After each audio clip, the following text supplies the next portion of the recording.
কমনে রময় মন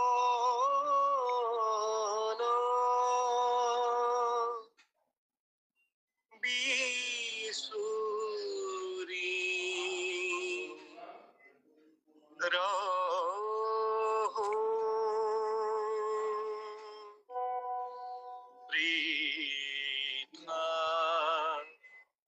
মুহে ভুলাই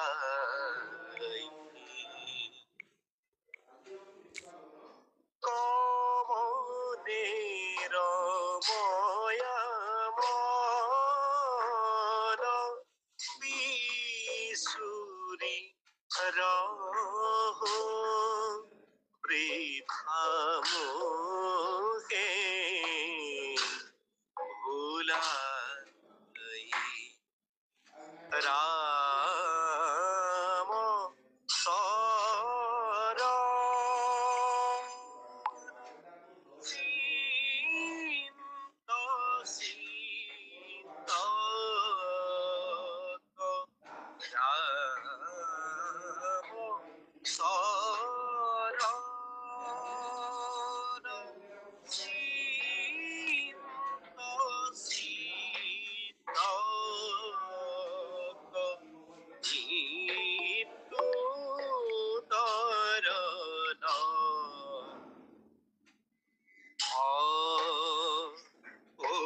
উপায় কমনে রময় মন বিসুরি রহু বৃথা মুহে ভুলাই সফল জীবন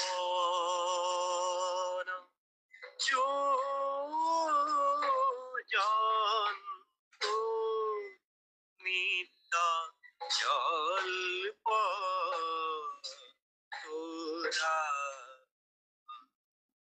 কে কব নাহেবি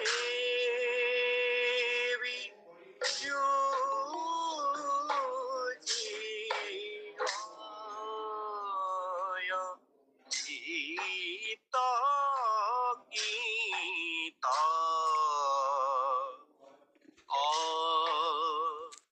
উপমা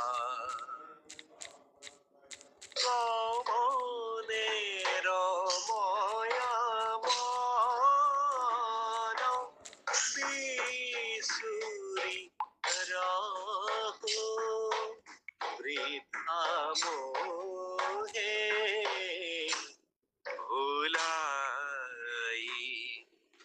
যা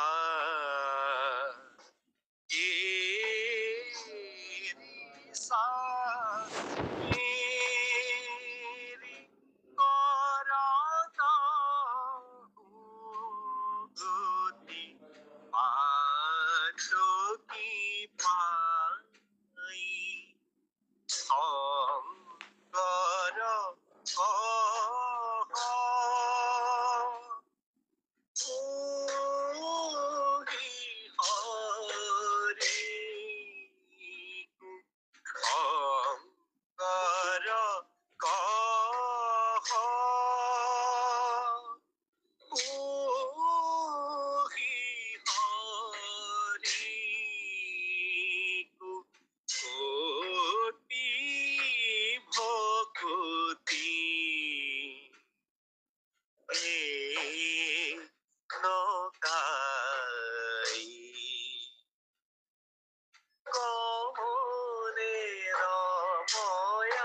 মন বিচুৰি ৰহো বৃথা মোহে ওলাবি ৰাম চৰণ চিন্ত চিত্তক নিতুতৰণ অপাৰি ক্ৰোধেৰ ময়া মন বিচুৰি ৰহো বৃথা মোহে ওলাবি। কৃষ্ণ। আমি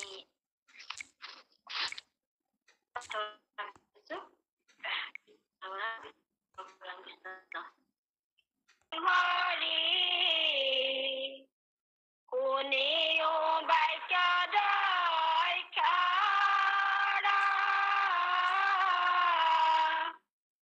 চতুৰ্থ অধ্যায়ে ষষ্ঠ স্কন্ধে আছে জানিবা সাধু নৰ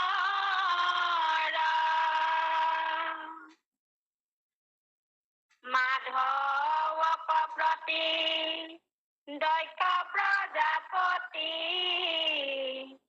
বুলন্ত বাক্য বিনয় হে ভগৱন্ত মনোৰথ মূৰ সাফলিও আতি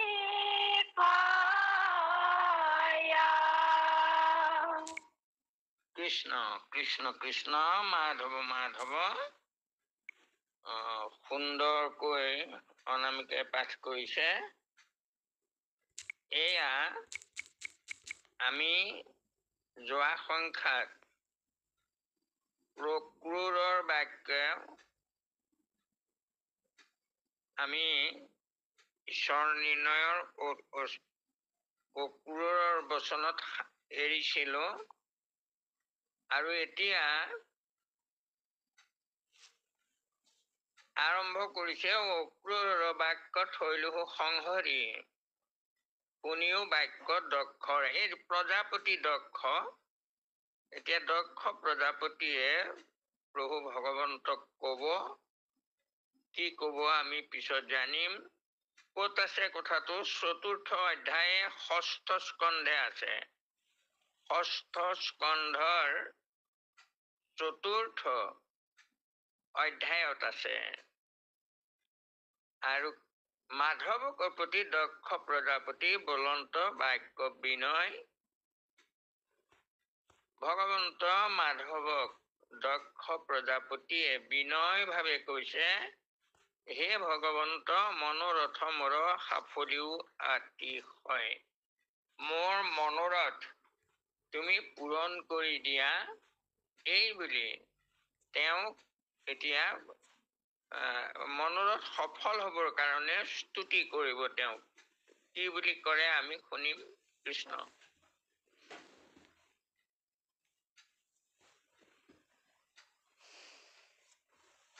কৃষ্ণ অনামিকা।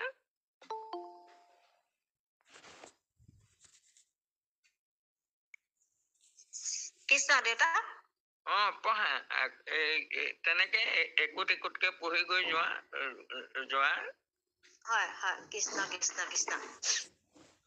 হে নবা বুলিবা তোমাৰ অধিক সকামি যত আশ্ৰয় গণপতি আদি নানা দেৱতাক প্ৰাৰ্থনা সদা কৰ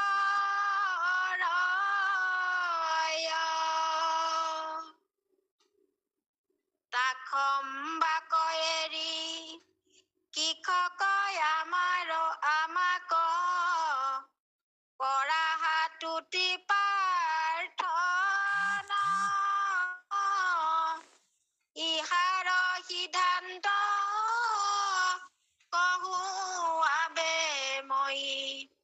যিটো মূঢ় অজ্ঞান।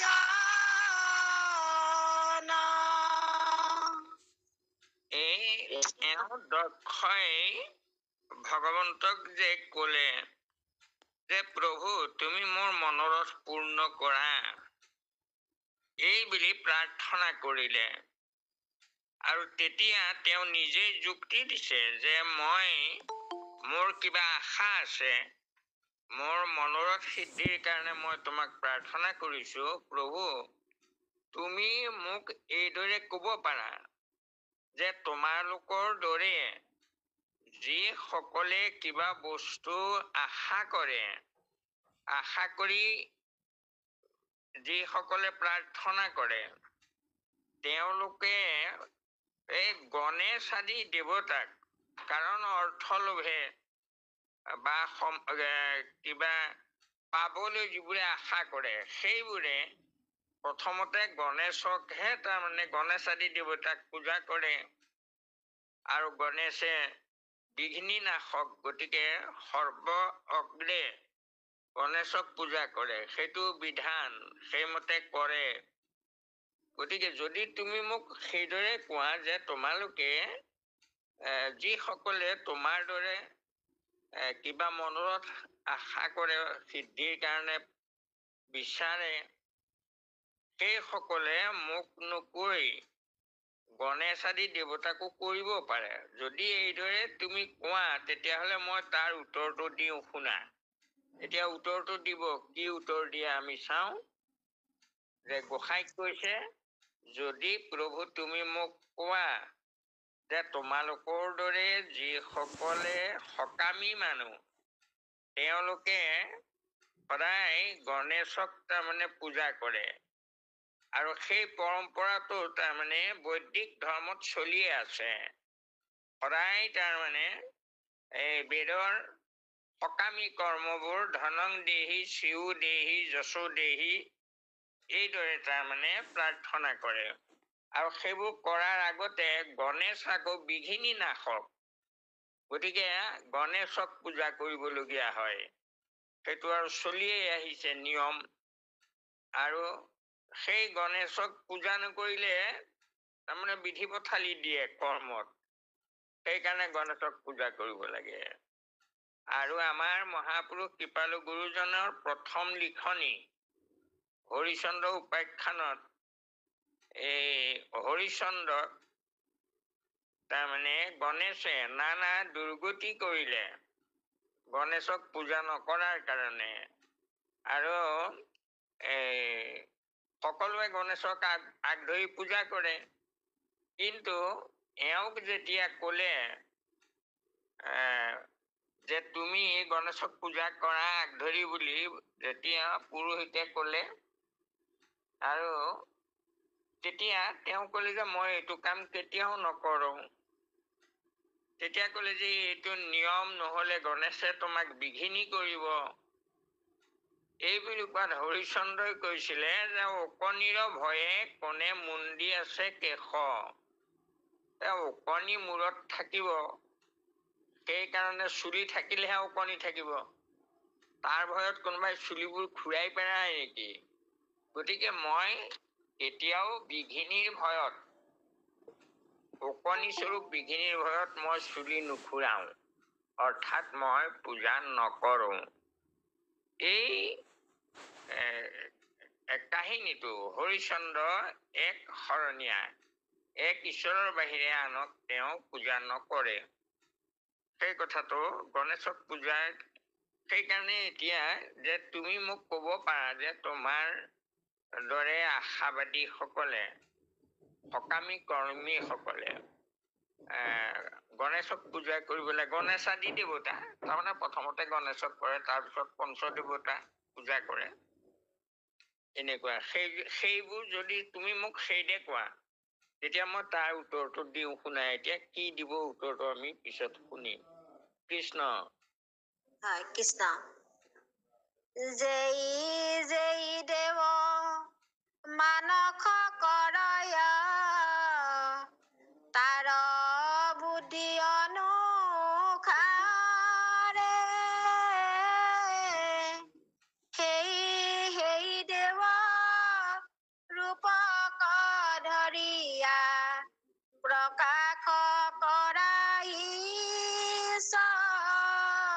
কৰে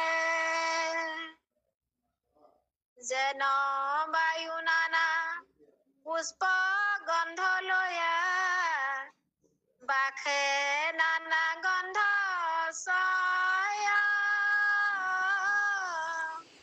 পৃথিৱীৰ ধূলা ধৰি একে বায়ু নানা ৰূপে প্ৰকাশ হয়। কৃষ্ণ। তেওঁ এই যুক্তিটো দিছে যে যেই দেৱ মানস কৰয় তাৰ বুদ্ধি অনুসাৰে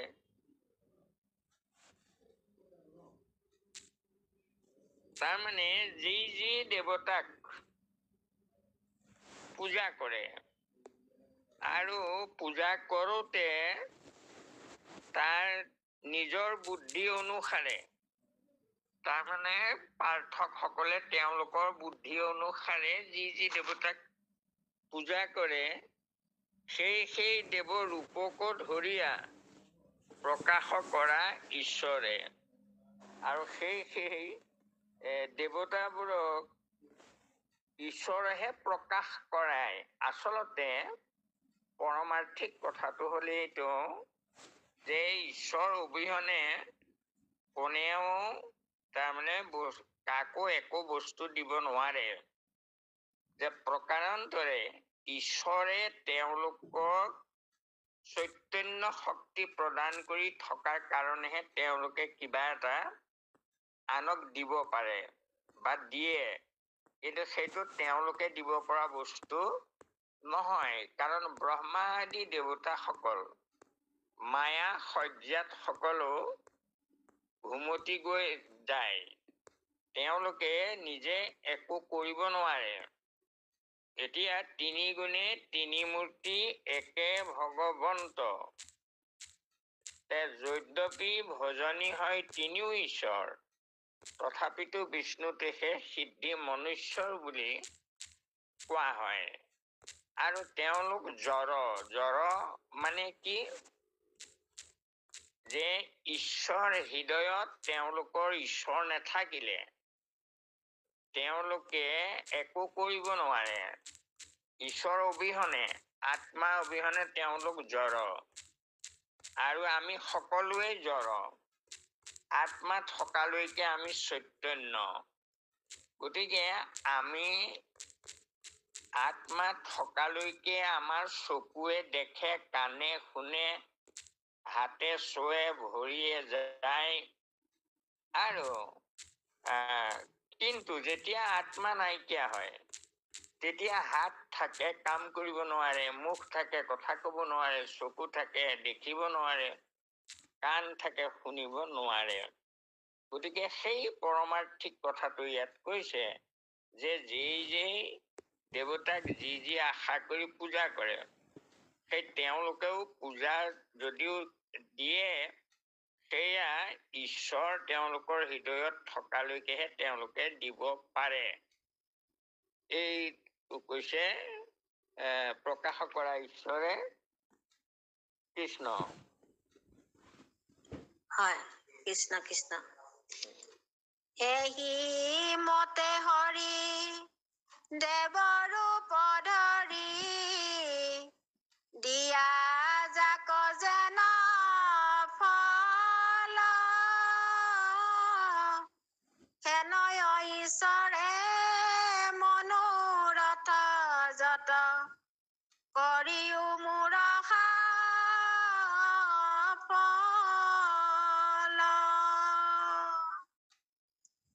ইহ বচন শ্ৰৱণত ভৈল এহিহে মাত্ৰ নিৰ্ণয়।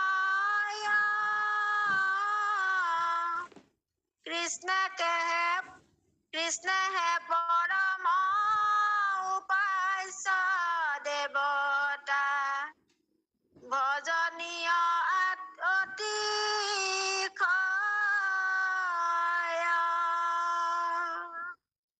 কৃষ্ণ কৃষ্ণ এই মতে হৰি দেৱগণৰ দেৱৰূপ ধৰি দিয়া জাক যেন ফল হেনয় ঈশ্বৰে মনোৰথ যত কৰিও মোৰ সকল। সেইজন ঈশ্বৰ যিজনে দেৱতাৰ হৃদয়ত স্থিতি হয় মনোৰথ পূৰ্ণ কৰে, সেইজন ঈশ্বৰে মোক সেই ঈশ্বৰ ৰূপতে মোৰ মনোৰথ সিদ্ধি কৰি দিয়া। মই তোমাক ভজিছো, দেৱতাক ভজিলেও দেৱতাবোৰে তোমাৰ সহায়তহে দিব পাৰে, গতিকে মই তেওঁলোকৰ সহায় বিচৰা নাই। মই একেবাৰে চিধা তোমাকে বিচাৰিছো, পোনে পোনে তোমাকে বিচাৰিছো। গতিকে সেইকাৰণে ঈশৱ বচন শ্ৰৱণত ভৈল এহি সে মাত্ৰ নিৰ্ণয়। এই কথাখিনি তাৰমানে যিহেতু সকলো দেৱতাৰ হৃদয়ত তুমি থাকিহে দিওঁৱা, এতিয়া এই কথাখিনিয়ে এইটো নিৰ্ণয় কৰিলে। কি নিৰ্ণয় কৰিলে? যে কৃষ্ণেহে পৰম উপাস্য দেৱতা, ভজনীয় অতিশয়। সেইকাৰণে আমি চিধা চিধি সেইজন ঈশ্বৰকে ভজিব লাগে। কাৰণ দেৱতাবোৰে আৰু সেই ভগৱন্তই এইটো গীতাত কৈছে যে যি যি দেৱতাক মই উপাসনা কৰে মানুহে, ময়ো তেওঁলোকৰ ফল প্ৰকাৰান্তৰে ময়ে দিওঁ। কিন্তু সেই বস্তুটো পূজাটো বিধিহীনে কৰে, বিধিহীন। তাৰমানে সেইদৰে কৰিব নাপায়। ডাইৰেক্ট ভগৱন্ত থাকোতে তেওঁৰ অনুচৰক তাৰমানে বিচৰাটো অবিধি কথা। গীতাতে এই বুলি কৈছে কৃষ্ণ। সেই কথাটোকে ইয়াত দক্ষই কৈছে। কৃষ্ণ হয়। কৃষ্ণ কৃষ্ণ কৃষ্ণ। এতেকে কৃষ্ণক যিটো পাখয় পখিয়া এক শৰণ, পৰম গতিক পায় কৃষ্ণত অনায়াসে সিটো জন। আন মতে কদা চিটো নপায় দুৰ্লভ পৰম গতি। ভৈল ইটো দেৱ নিৰ্ণয় মহাত্ম, এহি মানে সমাপতি।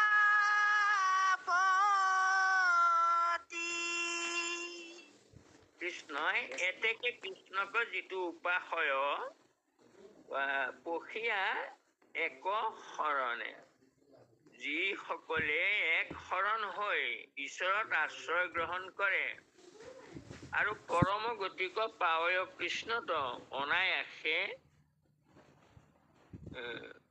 পখিয়া এক শৰণ পৰম গতিক পাৱয় কৃষ্ণত অনায়াসে সিটোজন। তেওঁলোকে কোনো কষ্ট নোহোৱাকৈ অনায়াসে তাৰমানে ফল প্ৰাপ্তি হয়, গতি পায়, পৰম গতি পায় অনায়াসে। পাৱয় কৃষ্ণত অনায়াসে সিটোজন, কোনো প্ৰয়াস নকৰাকৈ কষ্ট নকৰাকৈ এয়া পায়। কিন্তু দেৱতাক পূজা কৰিবলৈ যাওঁতে আকৌ তাৰমানে অবিধি পূৰ্বক কৰে বুলি কৈছে। আকৌ যদি কেনেবাকৈ বিধিহীন হৈ যায় সেয়া পূজাত, তেতিয়া আকৌ ভ্ৰষ্ট হৈ যায়। গতিকে চিধা চিধি ঈশ্বৰক পুজিলে আৰু ভ্ৰষ্ট হোৱাৰ কোনো ভয় নাথাকে। গতিকে অনায়াসে সেইসকলে গতি পায়।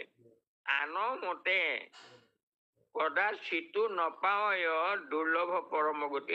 আন কোনো পধ্যেই কোনো মতেই এই দুৰ্লভ গতি অৰ্থাৎ মানুহৰ সৎগতি, বৈকুণ্ঠ গতি, পৰম গতি, এয়া কেতিয়াও পাব নোৱাৰে, আনমতে পাব নোৱাৰে। গতিকে ভৈলৈ ইটো দেৱ নিৰ্ণয় মাহাত্ম্য, এহি মানে সমাপতি। এয়া তাৰমানে ভজনীয় দেৱ, ঈশ্বৰ দেৱতাৰ নিৰ্ণয়, পৰম ঈশ্বৰ নিৰ্ণয় আছিলে বস্তুটো। আৰু আমাৰ সংস্কৃতত সেইটো তাৰমানে ঈশ্বৰ নিৰ্ণয় বুলি নাই, তাৰমানে মুক্তিদাতা দিব পৰা ভজনীয় দেৱতাৰ মাহাত্ম্য আছিলে সংস্কৃতত। সেইটো আমাৰ ইয়াত আকৌ ভাঙনি কৰোঁতে ঈশ্বৰ নিৰ্ণয় বুলি ইয়াত কৈছে। সংস্কৃত ৰত্নাকৰত কিন্তু তেনেকৈ আছে। গতিকে সেই কথাষাৰ কৈছে যে নিৰ্ণয় মাহাত্ম্য ভৈলৈ ইটো দেৱ, তাৰমানে শ্ৰেষ্ঠ দেৱতা নিৰ্ণয়, শ্ৰেষ্ঠ দেৱতা ঈশ্বৰ নিৰ্ণয় ইমানতে সমাপতি হৈছে, সমাপ্ত হৈছে। কৃষ্ণ কৃষ্ণ কৃষ্ণ। শুনা সৰ্বজন হুয়া এক মন, শৰণ লয়ো কৃষ্ণত, কৃষ্ণ বিনে শ্ৰেষ্ঠ দেৱ নাহি নাহি, জানাই তুষাৰ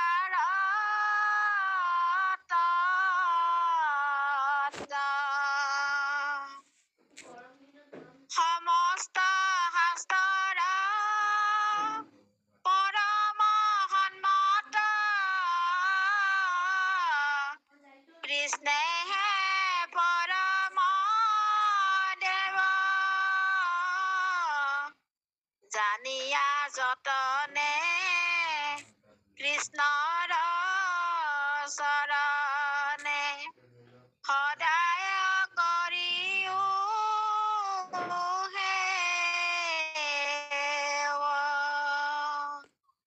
কৃষ্ণ। এয়া গুৰুজনৰ উপদেশ বাণী। এই বিৰচনৰ শেষ হৈছে আৰু তাৰ শেষত গুৰুজনে নিজৰ এয়া উপদেশ বাণী আমাক শুনাইছে। শুনা সৰ্বজন হুয়া এক মন, শৰণ লৈও কৃষ্ণত। এক মনেৰে সৈতে আমি এক কৃষ্ণ দেৱত শৰণ লবলৈ এয়া উপদেশ বাণী শুনাইছে। কৃষ্ণ বিনে শ্ৰেষ্ঠ দেৱ নাহি নাহি, জানা ইটো সাৰ তত্ত্ব। এইটো শাস্ত্ৰৰ সাৰ তত্ত্ব, যে পৰমাৰ্থ তত্ত্ব। সাৰ তত্ত্ব মানে যে সমস্ত শাস্ত্ৰৰ পৰম সন্মত কৃষ্ণেহে পৰম দেৱ। সমস্ত শাস্ত্ৰৰ সাৰ তত্ত্ব কৃষ্ণহে পৰম দেৱতা। আৰু জানিয়া যতনে কৃষ্ণৰ চৰণে সদায়ে কৰিও সেৱ। আৰু সেইকাৰণে সদায় কৃষ্ণৰ চৰণত সেৱা কৰা। এক শৰণ লৈ আমি ঈশ্বৰ কৃষ্ণত এক শৰণ ল'ব লাগে। তাৰমানে একত শৰণ, একমেৱ দ্বিতীয়ম। একৰ বাহিৰে দুজন দ্বিতীয়জন নাই। এতিয়া এই যে আমাক শৰণ গ্ৰহণ কৰোঁ আমি, এতিয়া সেই শৰণটো একান্ত শৰণ হ'ব লাগিব, সৰ্বভাৱে ল'ব লাগিব, সুদৃঢ় বিশ্বাসে একান্ত ভাৱে আমি শৰণ গ্ৰহণ কৰিব লাগে। আৰু শৰণ গ্ৰহণ কৰি আমাৰ কায় বাক্য মনেৰে শৰণ গ্ৰহণ কৰোঁ। আমাৰ কায়েৰে শৰণ, কায়ৰ শৰণটো কি? কায়েৰে কেনেকৈ ভজিম ঈশ্বৰক? কায়ে ন ঈশ্বৰ সৰ্বত্ৰ ব্যাপক্তমান হৈ আছে। সৰ্বভূতানাং হি দেশে অৰ্জুন তিষ্ঠতি, ভ্ৰামায়ণ সৰ্বভূতানি যন্ত্ৰৰূঢ়ানি মায়য়া। অৰ্জুন ঈশ্বৰ সকলোৰে হৃদয়ত অৱস্থান লৈ সকলোকে চলাই থাকে, ৰথীয়ে ৰথ চলাই। তেনেকৈ ঈশ্বৰে সকলোৰে হৃদয়ত অৱস্থান লৈ সকলোকে চলাই থাকে, দেৱতাবোৰকো। গতিকে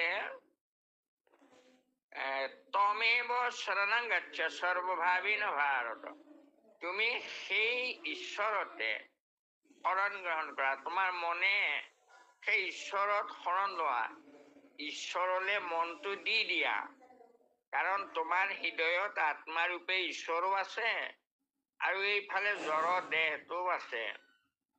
দেহটো অসত্য, দেহটো জড় ঈশ্বৰ অবিহনে, আত্মা চৈতন্য। গতিকে তুমি জড়ক ভজাতকৈ, অৰ্থাৎ ইন্দ্ৰিয় সুখ ত্যাগ কৰি ঈশ্বৰক ভজা। এতিয়া আৰু সেই ঈশ্বৰক ভজিবলৈ যাওঁতে আমি কেনেকৈ ভজিব লাগিব যে সকলোৰে হৃদয়তে ঈশ্বৰ আছে, আনস্থানে বিচাৰিবি নালাগে কৃষ্ণক, ভজিও মাত্ৰ তেজি আন বিষয়ক। গতিকে আমি কি কৰিব লাগিব এতিয়া, যে সমস্ত ভূতকে দয়া প্ৰেম মৰম কৰিলে ঈশ্বৰ ভজা হৈ যায়। এতিয়া কায়েৰে শৰণ লৈ আমি কায়েৰে কি কৰিব, দানং পৰিত্ৰাণং পৰিৰক্ষণং। আমি কায়েৰে আমি কিবা দান দিব পাৰো, ঈশ্বৰ সেৱা কৰিব পাৰো, ভকত সেৱা কৰিব পাৰো, কিবা দান দিব পাৰো, কায়েৰে দিব লাগিব দানটো। পৰিত্ৰাণং তাৰমানে কোনোবা বিপদত পৰিছে, পিছলি পৰিছে, আমি ধৰি উঠাই দিব পাৰো কায়েৰে। পৰিৰক্ষণং কোনোবা নিৰাশ্ৰয় হৈছে, পশু পক্ষীৰ পৰা ধৰি, তাক আমি আশ্ৰয় দি ডাঙৰ কৰি সুৰক্ষা দি পিছত আমি তাক এৰি দিব পাৰো। গতিকে পৰিত্ৰাণং পৰিৰক্ষণং। আৰু মনসা কায়েন দানং বাচা সত্যং হিতং প্ৰিয়ং। বাক্যৰে আমি সদায় সত্য, প্ৰিয় আৰু হিত, আমি কোৱা কথাৰ পৰা যাতে আনৰ অহিত হয়, যদি অহিত নহয় তাৰ কাৰণে আমি লক্ষ্য ৰাখিব লাগিব। আমি কোৱা কথাৰে যদি কাৰোবাৰ অহিত হয়, তেতিয়া কিন্তু সঁচা হলেও তাক তাৰমানে কব নালাগে। অপ্ৰিয়ম সত্যম অপি মা বদেত। যিটো বহুত সত্য কথা থাকে মানুহৰ, যিবোৰ কিন্তু কব নোৱাৰে কাকো, কাৰণ অপ্ৰিয়। সেই অপ্ৰিয় সত্য কব নালাগে। আৰু হিতং আমাৰ বাক্যৰে যাতে আনৰ হিত হয়, এই তেনেকুৱা বাক্যহে কব লাগে। মোৰ বাক্যই মই সঁচা কথা এটা কওঁতে যদি কাৰোবাৰ হিত নহয় অহিত হয়, তেনেকুৱা সত্যও কব নাপায়। অপ্ৰিয়ম সত্যম অপি মা বদেত।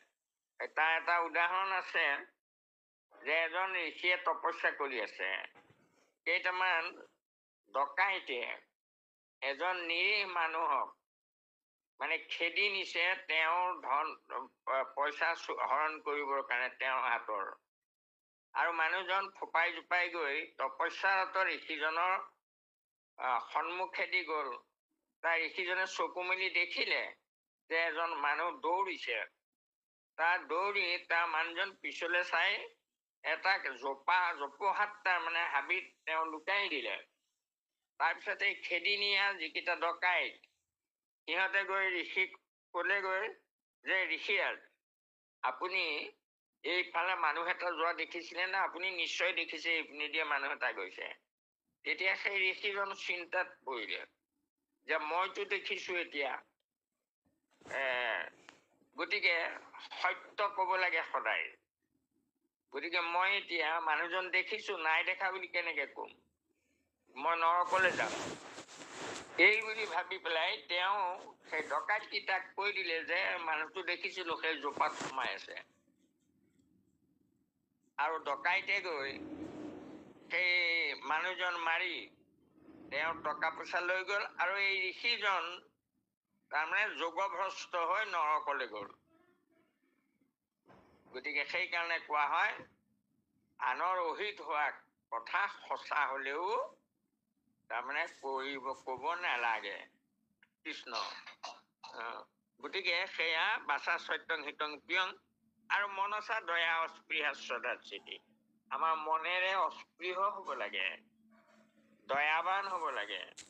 আৰু যি কাৰ্যকে নকৰো আমি শ্ৰদ্ধাবান হৈ কৰিব লাগে। শ্ৰদ্ধাবানৰ লগতে জ্ঞানম। আমি যদি এই শাস্ত্ৰ শুনিছো, যদি শ্ৰদ্ধাৰে নুশুনো, তেতিয়া আমি শাস্ত্ৰ শুনিলেই পুণ্য নহয়। শুনা কথাটো বুজি পাব লাগিব। আকৌ বুজি পাই যেতিয়া নিজৰ কামত খটুৱাব, তেতিয়াহে কামত আহিব। শাস্ত্ৰ পঢ়িবাক লাগে, শাস্ত্ৰ শুনিবাক লাগে জ্ঞানৰ কাৰণে। গতিকে বাৰু যেই কি নহওক, এতিয়া ইয়াক শৰণৰ কথা কলো। ইয়াত এক শৰণ লবলৈ কোৱা কাৰণে কৃষ্ণ কৃষ্ণৰ পঢ়া তাৰমানে হয়, কৃষ্ণ কৃষ্ণ। নমো নমো কৃষ্ণ হয়ুক প্ৰসন্ন মই অদমক প্ৰতি যেন মোৰ মনে তোমাৰ চৰণে কৰে সৰ্বকালে ৰতি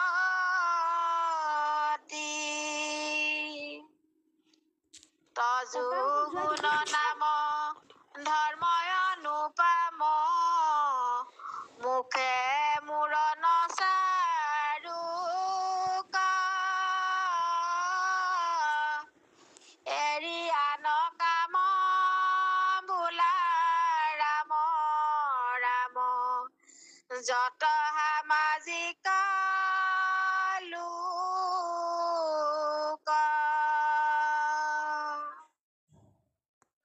ইয়াতে আছে দেউতা। হেৰি হ'ব, দোহাৰিব নালাগে। শ্ৰৱণ মাহাত্ম্য অলপ পঢ়িম আমি। হয়। এতিয়া নম নম কৃষ্ণ হয়ুক প্ৰসন্ন আমি প্ৰাৰ্থনা কৰিছো। এয়া কৃপালু গুৰুজনে এই প্ৰাৰ্থনা আমাক এয়া উপদেশ বাণী দিছে, আৰু এয়া তেওঁ প্ৰাৰ্থনা কৰিছে। এতিয়া তেওঁৰ প্ৰাৰ্থনা বুলি যদি আমি মুখস্থ কৰো, আৰু নম নম নাৰায়ণ প্ৰসন্ন হয়ুক হৰি হৰিউক মায়াক নিজান বুলি আমি গাওঁ, মই দুৰাচাৰ কেৱলে তোমাৰ বুলি যদি আমি গাওঁ, কি গাইছো যে মাধৱদেৱৰ ঘোষা গাইছো, তেতিয়া আমাৰ কামত নাহিব। আমি মই দুৰাচাৰ মানে মই নিজে প্ৰাৰ্থনা কৰিছো, মাধৱদেৱে শিকাই দিয়া প্ৰাৰ্থনাটো মোৰ কৰি পেলাই মই নিজে সেই ঠাইত নিজক অৱস্থান লৈ প্ৰাৰ্থনা কৰিছো, তেতিয়া আমাৰ কামত আহিব। আমি যদি মাধৱদেৱৰ ঘোষা মুখস্থ কৰি থওঁ, কামত নাহে। সেই ঘোষাখিনি আমাৰ নিজৰ কৰি আমি গাব লাগিব। ঠিক তেনেকৈ এতিয়াও এয়া সেই লিখকৰ তাৰমানে এয়া প্ৰাৰ্থনা, এয়া ৰামচৰণ ঠাকুৰৰ প্ৰাৰ্থনা। এতিয়া নম নম কৃষ্ণ হয়ুক প্ৰসন্ন মই অধমক প্ৰতি, মই অধম মোৰ প্ৰতি সদয় হোৱা, আৰু যেন মোৰ মনে তোমাৰ চৰণে কৰে সৰ্বকালে ৰতি, যাতে মোৰ মনটোৱে তোমাৰ চৰণত সদায় ৰতি কৰে, তাৰ কাৰণে মোক কৃপা কৰা। আৰু কি কৈছে, তজু গুণ নাম ধৰ্ম অনুপাম মুখে মোৰ নচাৰুক, যে তোমাৰ নাম অনুপাম ধৰ্ম, অৰ্থাৎ কোনো ধৰ্মৰ লগত উপমা কৰিব নোৱাৰি। আৰু তাতকৈ আৰু উপমা কৰিব পৰা ধৰ্মই নহয় এইটো, অনুপাম, উপমা নাই। এৰি আন কাম, এতিয়া আমাক কৈছে এৰি আন কাম বোলা ৰাম ৰাম যত সামাজিক জন। এতিয়া আমাক কৈছে এৰি আন কাম, অন্য কামনা ত্যাগ কৰা। আমি নানা কামনা কৰি ঈশ্বৰক ভজো, এতিয়া এৰি আন কাম মানে অন্য সকাম কৰ্মবোৰ বাদ দি আশা নকৰি ৰাম ৰাম বোলা। যদি ৰাম ৰাম বোলা, তুমি আশা নকৰিলেও ঈশ্বৰে তোমাক দিব। নিৰাশা ঈশ্বৰ কৃষ্ণ তাহাক সন্মুখ বৈল, আশাক যিজনে পিঠি দিল। এতিয়া এই কথাটো আমি এতিয়া বুজিব লাগে এই কথাবোৰ যে তুমি যদি ভগৱন্তৰ ছত্ৰ ছায়াৰ লগত তলত তুমি সোমাইছা, তেতিয়া তোমাক ভগৱত ছত্ৰই ছায়া দিয়েই। ছত্ৰটো ছায়া যদি আমি পাব লাগে, তেতিয়াহ'লে আমি ছাতিটো নিজে কিন্তু ধৰিব লাগিব, তেতিয়াহে ছাঁ দিব। ছাতিটো আমাক দিলে কোনোবাই, আৰু আমি সেই ছাতিটো লৈ পেলাই কাষৰ তলত যদি লৈ ফুৰোঁ, তেতিয়া আমি ৰ'দো নধৰে, আমাৰ বৰষুণো নধৰে। কিন্তু ছাতিয়ে আমাৰ ৰ'দ বৰষুণ ধৰিবলৈ হ'লে আমি আকৌ ধৰিব লাগিব, আমি ছাতিটো মেলি ধৰিব লাগিব। তেতিয়া আমাৰ তাপো ধৰি দিব, বৰষুণো ধৰি দিব। এইটো আৰু চিৰন্তন সত্য কথা। গতিকে কিন্তু আমি ধৰিব লাগিব, আকৌ আমি ধৰিলেহে ছাতিয়ে ধৰিব। এতিয়া আমি কৈছো ভগৱন্তৰ চৰণত আমি শৰণ লৈছো, এইদৰে আমি মুখেৰে কলো হয়, কিন্তু সঁচাকে লৈছো নে নাই, সেইটো ডাঙৰ কথা। এতিয়া স্বামী ৰাম নেৰোৱাৰ চৰণ তোমাৰ, দূৰ কৰা সংসাৰ নিকাৰ। ভগৱন্তইতো নিকাৰ দূৰ কৰিবৰ কাৰণে তেওঁ সাজু হৈ আছে। কিন্তু কথা হ'ল, আমি এতিয়া নেৰোৱাৰ চৰণ তোমাৰ বুলি গোসাঁই ঘৰতেহে গাওঁ, তাৰপিছতে আকৌ তাতে এৰি থৈ গুচি আহোঁ, আৰু পিছত তাৰমানে ধৰি নাথাকো। কিন্তু আমাৰ মনেৰে যদি ধৰি থাকো, আমি নেৰিলে তেওঁ নেৰে, তেওঁ আমাক কৃপা কৰিব, এইটো খাটাং। গতিকে এই কাৰণে আমাৰ শৰণত কোৱা হয় সুদৃঢ় বিশ্বাস। মই ধৰিলে তেওঁ ধৰিবই, মই এৰিব নালাগিব। যেতিয়া নেৰো তেতিয়া তেওঁ ধৰিব, তেওঁক কব তই ধৰি থাকিব নালাগে, মই সন্তুষ্ট হলো। বুলন্ত প্ৰহ্লাদ উঠ উঠ, তোৰ ভক্তিত ভৈলো তুষ্ট স্বামী ৰাম, নেৰো আৰু চৰণ তোমাৰ। আমাৰ ভক্তিত আমাক প্ৰহ্লাদৰ দৰে আমি যদি ধৰো নেৰো, তেতিয়া প্ৰহ্লাদৰ দৰে আমাকো কব যে তোমালোকক মই ধৰিম, আৰু উঠা, মই ভক্তিত সন্তুষ্ট হৈছো। কৃষ্ণ কৃষ্ণ।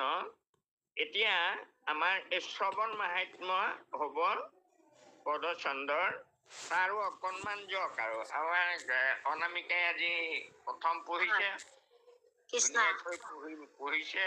এয়া আকৌ পদচন্দৰো অলপ পঢ়ক। কৃষ্ণ কৃষ্ণ কৃষ্ণ। শ্ৰৱণ মাহাত্ম্য পদ।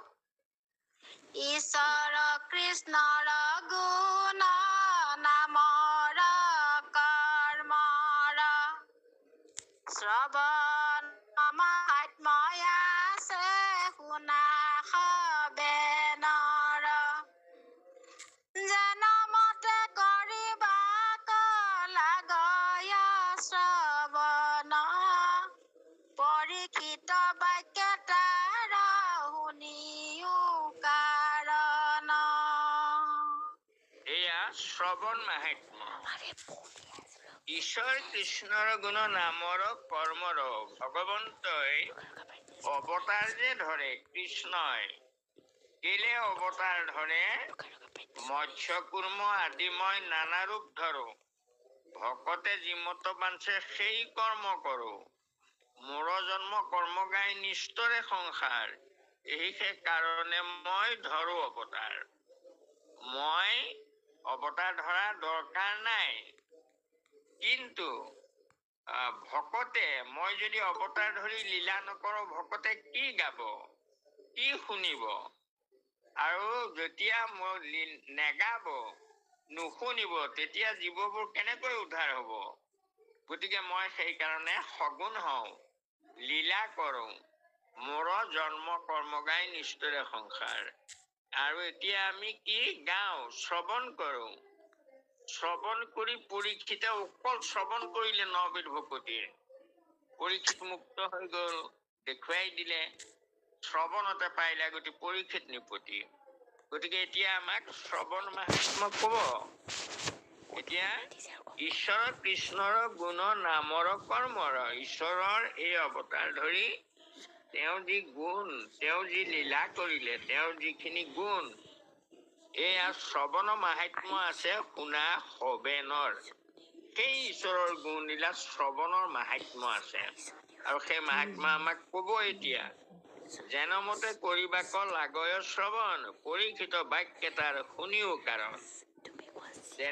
কেনেকৈ শ্ৰৱণ কৰিব লাগে সেইটো পৰীক্ষিতৰ বাক্যৰে প্ৰমাণ কৰিব। এতিয়া পৰীক্ষিতে কেনেকৈ শ্ৰৱণ কৰিব এতিয়া পৰীক্ষিতে কব, আৰু সেইটো আমি শুনো। সেইদৰে আমি যদি শ্ৰৱণ কৰো তেনে আমিও গতি পাম।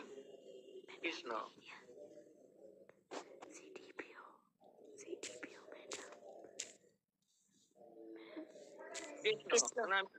কৃষ্ণ কৃষ্ণ। দশম স্কন্ধত আছে প্ৰথম অধ্যায়, উকত বুলত বাক্য পৰীক্ষিত ৰায়। মায়াই ধৰিছে যিটো মনুষ্য ৰূপক, হেনয় কৃষ্ণৰ কহি উক চৰিত্ৰক। এয়া দশম স্কন্ধৰ প্ৰথম অধ্যায়তে উকক সুধিছে, তাৰমানে পৰীক্ষিতে কৈছে যে ভগৱন্ত কৃষ্ণই মায়াৰে যি ৰূপ ধৰিছে, নৰ ৰূপ ধৰিছে, এইটো মায়াৰ। হেনয় কৃষ্ণক কৃষ্ণৰ কহিও উক চৰিত্ৰক। সেই মায়া নৰতনো ধৰা প্ৰভু ভগৱন্তৰ চৰিত্ৰৰ কথা মোক কোৱা, এই বুলি শুকদেৱক কৈছে কৃষ্ণ।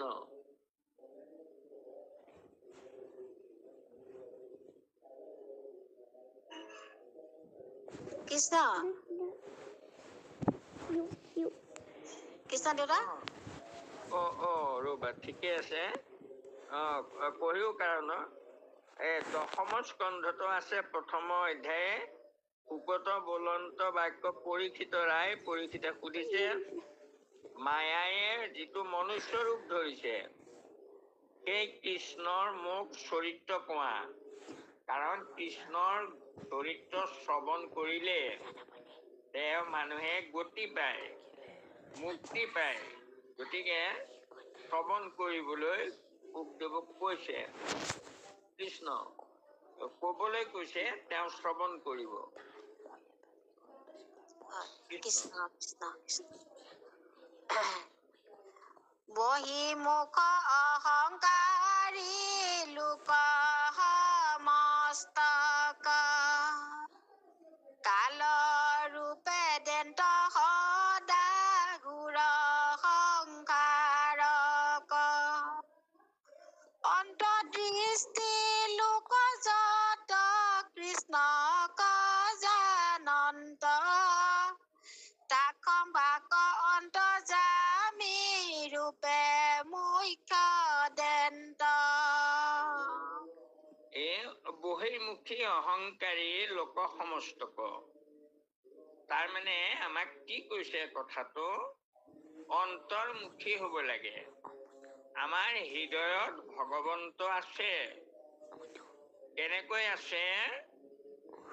তেওঁ নিৰ্গুণ নিৰাকাৰ ব্ৰহ্মৰূপে আমাৰ হৃদয়ত আছে। এতিয়া আছে যদিও আমি নেদেখো, গতিকে এতিয়া আছে বুলি আমি কেনেকৈ জানিব পাৰিম? এই জনাৰ উপায়টো হ'ল কাৰ্য চাই আমি কাৰণটো বিচাৰিব লাগিব। কাৰণ নহলে কাৰ্য নহয়। যেনেকৈ বতাহ নহলে গছ নাভাগে, গছ নলৰে। গতিকে গছ লৰাটো আমি দেখিও, আৰু দেখিলে তেতিয়া আমি কওঁ যে বতাহ আহিছে। বতাহটো দেখা নাই আমি, বতাহটো চুব নোৱাৰি, কথা পাতিব নোৱাৰি, কিন্তু আমি বতাহ যে আছে বিশ্বাস কৰো। কেনেকৈ কৰো? বতাহে গছ লৰাই, গছ ভাঙে, ঘৰ দুৱাৰ ভাঙে, কামটোহে দেখো, বতাহটো নেদেখো। সেই কামটোৰ দ্বাৰা বতাহ চিনি পাওঁ, বতাহ আছে বুলি ভাবো আমি। তেনেকৈয়ে ইলেক্ট্ৰিক কাৰেণ্ট থকালৈকে ফেন ঘূৰে, আমাৰ লাইটবোৰ জ্বলে, আৰু কাৰেণ্ট অফ হৈ গ'লে লাইটো অফ হয়, ফেনো ৰৈ যায়। ঠিক তেনেকৈ আমাৰ হৃদয়ত ভগৱন্তই আছে, সেইদৰে আছে। গতিকে আমি সেই কথা উপলব্ধি কৰি আমি সেই সত্য ব্ৰহ্ম ঈশ্বৰত আমাৰ মনটো লগাব লাগে। আমি নেদেখিলেও যে কাম কৰি আছে এইটোতো দেখিছো, মোৰ চকুৱে দেখিছে, কাণে শুনিছে, হাতে চুইছে, ভৰিয়ে গৈছে। এইবোৰ কেতিয়ালৈকে হৈছে? বোলে সেই নেদেখা ঈশ্বৰজনে কাম কৰি থকা কাৰণে হৈ আছে। আৰু তেওঁ যেতিয়া এৰি দিয়াৰ লগে লগে চকু থাকে নেদেখে, কাণ থাকে নুশুনে, হাত থাকে নচুৱে, এইবোৰ অৰ্থাৎ ইন্দ্ৰিয়বোৰ থাকে, কাম নাই। তেতিয়াহলে কেতিয়ালৈকে কাম বোলে? নেদেখা বস্তুটো থকালৈকে। তেতিয়া সেয়া কি? বোলে সেয়া নিৰ্গুণ আত্মা। আমি দেখা নাই যদিও কিন্তু আত্মা থকালৈকে আমি কাম কৰিছো, সেইটো সঁচা কথা। আৰু আত্মা এৰি দিয়াৰ লগে লগে আনকি আমাক আৰু আত্মা থকালৈকেহে প্ৰেম কৰে আপোন মানুহবোৰে। আত্মা এৰি দিয়াৰ পিছত আৰু আমাক নিকি জুই লগাই দিয়ে, চুলে গা ধুৱে। গতিকে প্ৰেমটো ক'ত থাকে? যে আত্মাত থাকে। গতিকে আমি সেইদৰে ঈশ্বৰ বিশ্বাস কৰিব লাগে। আমি বহিৰ্মুখী হব নালাগে, দেহৰ সুখকে ভাবি থাকিব নালাগে। সত্য অসত্যৰ জড় চৈতন্যৰ মাজতো যিটো প্ৰকাশে তাকে বোলে মন। আমাৰ দেহ আৰু ইন্দ্ৰিয় সুখতো মগ্ন হব পাৰো, কিন্তু আত্মাই তাত আনন্দ নাপায়। আৰু আত্মা সুখৰ কাৰণে আমি ঈশ্বৰক ভজিব পাৰো, ঈশ্বৰৰ নাম লব পাৰো, আমাৰ হিয়াৰ মাজত নামৰ ভাণ্ডাৰ তৈয়াৰ কৰিব পাৰো। প্ৰয়োজন হলে ভাণ্ডাৰত ভঁৰালত যেনেকৈ শস্য চপাই ভঁৰালত থয়, সময়ত উলিয়াই খায়, সেইদৰে আমি আমাৰ হৃদয়ত নামৰ ভাণ্ডাৰ আছে। সেই ভঁৰালত আমি তাৰমানে গুটিবোৰ থব লাগে। কি গুটি? নাম। যদি আমি ভঁৰালত নভৰাওৱেই তেতিয়া সময়ত ক'ৰ পৰা উলিয়াম? গতিকে এতিয়া এই বহিৰ্মুখী হব নালাগে, গালনাম গৌলুৰী হব নালাগে। হৃদয়ৰ ভাণ্ডাৰত সেই নাম আমি মজুত কৰিব লাগে। কৃষ্ণ কালৰূপে দেন্ত সদা ঘোৰ সংসাৰক। বহিৰ্মুখী যিবোৰ, তেওঁলোকে তাৰমানে দেহৰ কথা চিন্তা কৰি পেলাই মৃত্যু হয়, গতিকে আকৌ দেহ পায়। যি আত্মাৰ কথা চিন্তা কৰে তেওঁক ভগৱন্তই পুৰুষে সৈতে সৌখিত কৰি চলয় হৰিৰ পাশে। হৰি ওচৰলৈ লৈ গুচি যায়। অন্তৰ্দৃষ্টি লোকজত কৃষ্ণক জানন্ত। যিসকলে অন্তৰ্দৃষ্টিৰে চাই যে প্ৰভুৱে মোক কৰাই আছে চব, কাষম্বাক অন্তৰ্যামী ৰূপে মোক খদেন্ত, সেইসকলক তেওঁলোকৰ অন্তৰৰ কথা বুজি পায় অন্তৰ্যামী ভগৱন্তই মুক্তি দিয়ে। কৃষ্ণ।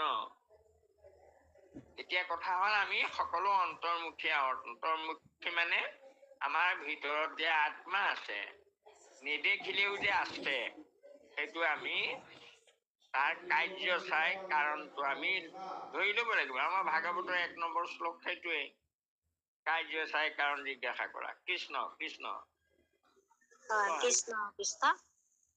এতেকেহে অন্তৰ্দৃষ্টি শুয়াই এক মনে, কৰিব শ্ৰৱণ কৃষ্ণ চৰিত যতনে। থৈলো পৰীক্ষিতৰ বচন এহি মানে, শুনা বাবে শ্ৰৱণ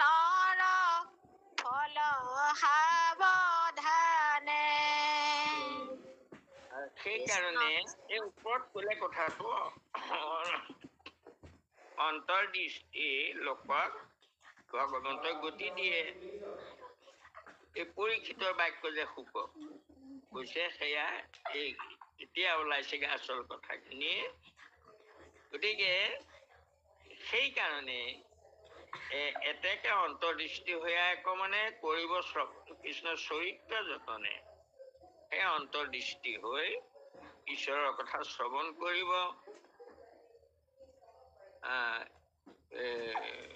থৈলো পৰীক্ষিতৰ বচন ইমানে। এই পৰীক্ষিতৰ বচন ইমানতে সামৰণি মাৰিলে আৰু এতিয়া শ্ৰৱণৰ ফল আমাক কব, কিন্তু আমি সাৱধানে শুনিবলৈ কৈছে। আকৌ এইটো চাই লব লাগে। সাৱধান মানে কি? আমাৰ চকু কাণ নাক মুখ এইবোৰ এক কৰি লৈ পেলাই শুনিব লাগে। আমি এয়া কথা শুনি আছো আৰু চকুৱে যদি অন্য কিবা কিবি চাই থাকো তেতিয়া আমি বুজি নাপাম। মনটোৱে অন্য কিবা কাণে শুনি আছে কিন্তু মনটোৱে অন্য চিন্তা কৰি আছে, তেতিয়া আমাৰ কামত নাহিব। গতিকে সেইকাৰণে এতিয়া শ্ৰৱণ মাহাত্ম্য কব আমাক। এক মনে আমি শ্ৰৱণ কৰিব লাগিব। কৰিব শ্ৰৱণ কৃষ্ণ চৰিত্ৰ যতনে। আৰু এই পৰীক্ষিতৰ বচন ইমানতে সামৰিলে আৰু এতিয়া শ্ৰৱণৰ ফল কব কৃষ্ণ। কৃষ্ণ কৃষ্ণ কৃষ্ণ। প্ৰথম স্কন্ধত দ্বিতীয় কৃষ্ণ। প্ৰথম স্কন্ধ কৃষ্ণ। প্ৰথম স্কন্ধ দ্বিতীয় অধ্যায়ত তথা শৌনকৰ আগত কহন্ত সুতে কথা। শুনে কৃষ্ণ কথা যিটো কৰিয়া যতন, তাহাৰ হিয়াত প্ৰৱেশিয়া নাৰায়ণ। কৃষ্ণ কৃষ্ণ। অকমান যাওঁ নে দেউতা? ৰবা, সেই একোটকেই যাব ইয়াত। এতিয়া প্ৰথম স্কন্ধত দ্বিতীয় অধ্যায়ত আছে। কি আছে? শৌনকৰ আগত কহন্ত সুতে কথা। শৌনকৰ আগত সুত মহাঋষিয়ে আহি কৈছে, কি কৈছে? শুনে কৃষ্ণ কথা যিটো কৰিয়া যত্ন কৰি যিসকলে ঈশ্বৰৰ কথা শুনে শ্ৰৱণ কৰে, তাহাৰ হিয়াত প্ৰৱেশিয়া নাৰায়ণ। তেওঁলোকৰ হৃদয়ত ঈশ্বৰ নিজে যে প্ৰৱেশ কৰে। শ্ৰৱণ সাৱধানে শ্ৰৱণ যিসকলে কৰে তেওঁলোকৰ হৃদয়ত কৃষ্ণ তাৰমানে অৱস্থান লৈ তেওঁ নিজেও শুনি থাকে, যদি শ্ৰদ্ধাৰে শুনে।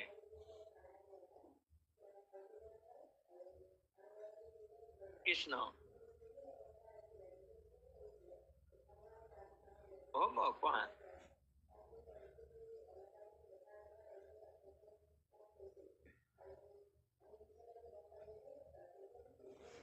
দ্বিতীয় অধ্যায়ত তথা ঠিকে আছে। শুনে কৃষ্ণ কথা যিটো কৰিয়া যত্ন কৰি তাৰমানে সাৱধান হৈ শুনিব লাগে। আৰু তাহানৰ হিয়াত প্ৰৱেশিয়া নাৰায়ণ, তেওঁলোকৰ হৃদয়ত ঈশ্বৰে প্ৰৱেশ কৰে। কৃষ্ণ এইটো ইয়াত হেৰিয়াতহে আদায় হলগেহেঁতেন। বাৰু হ'ব, পঢ়ি যোৱা আকৌ।